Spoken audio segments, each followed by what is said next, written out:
안녕하십니까 시청자 여러분, JBCN 뉴스입니다. 경기도 평택 일대에서 자전거를 훔치던 몽골인 5인조 절도단이 경찰에 붙잡혔습니다. 일당 중 4명은 화성의 한 폐지 재활용 회사를 다니는 동료였다고 합니다. 보도에 한세화 기자입니다. 경기도 평택시 세교동의 한 아파트. 모자를 눌러 쓴 두 남성이 아파트 계단 위로 올라갑니다. 곧이어 올라갔던 2명 중 가방을 맨 한 명이 다시 내려와 망을 보듯 주변을 서성입니다. 잠시 후 올라갔던 나머지 한 명이 자전거를 들고 황급히 내려옵니다.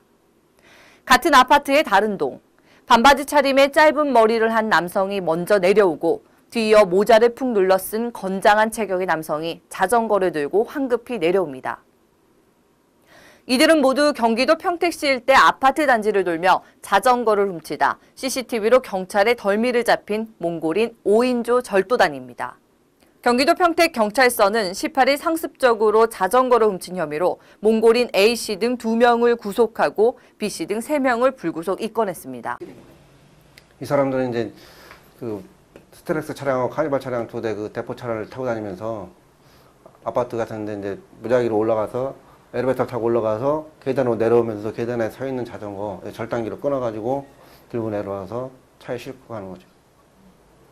몽골인 A씨 등 5명은 지난 7월 16일 스타렉스 대포 차량을 이용해 평택 세교동의 아파트와 서정동 일대 원룸을 돌며 모두 4차례에 걸쳐 자전거를 훔친 특수절도 혐의를 받고 있습니다.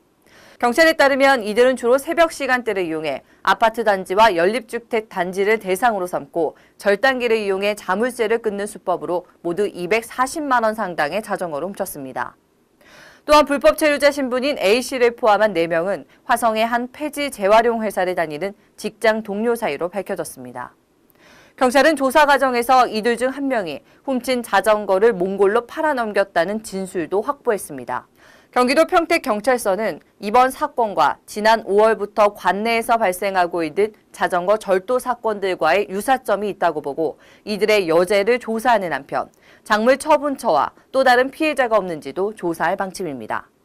근데 이제 걔네들 사건으로 좀 의심되는 미자 사건 있는 거에 대해서 좀 더 확인해서 입증 자료 밝혀지면 추가 기소해야죠.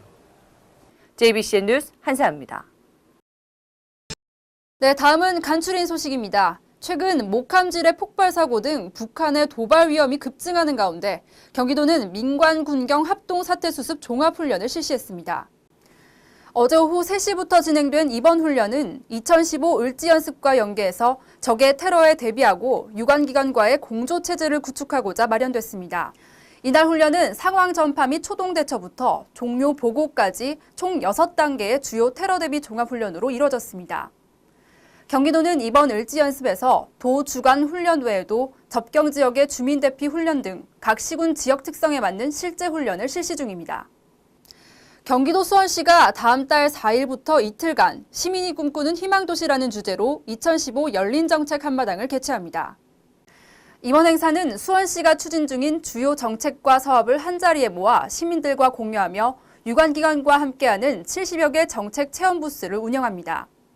특히 시민이 실국장과 구청장을 직접 만나 정책을 제안하는 정책 사랑방을 운영해 타당성을 검토한 후 내년도 정책으로 추진할 수 있도록 마련했습니다.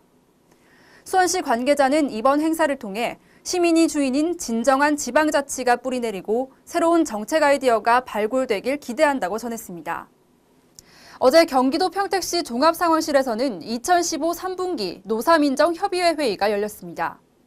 이날 회의에는 노사민정협의회 위원과 실무자 관계자 등 23명이 참석해 2015 노사민정 협력 활성화 공모사업 신청 결과와 추진 계획에 대한 설명과 토론의 시간을 가졌습니다. 또한 노사민정이 함께하는 신노사 문화 구축과 일자리 창출을 위한 공동 선언식을 가졌습니다. 지난 12일 중국 텐진항에서 발생한 폭발 사고에서 맹독성 물질 청산가리의 일종인 시아나나트륨이 대량으로 유출된 가운데 이 비를 통해 한반도에 영향이 있다는 괴담이 빠르게 번지고 있는데요.